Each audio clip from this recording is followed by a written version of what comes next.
Hello সবাইকে, তোমাদের সাথে আমি আজকে একটা ছোটবেলার ইনসিডেন্ট শেয়ার করব।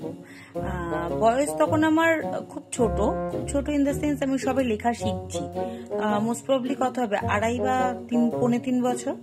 তো আমার মা, আগে আমি বলি আমি খুব ভূতে বিশ্বাস করি। হ্যাঁ, তো আমি খুব ভয় পাই, ভীতু অ্যাকচুয়ালি, কোথাও একা অন্ধকারে যেতে পারি না।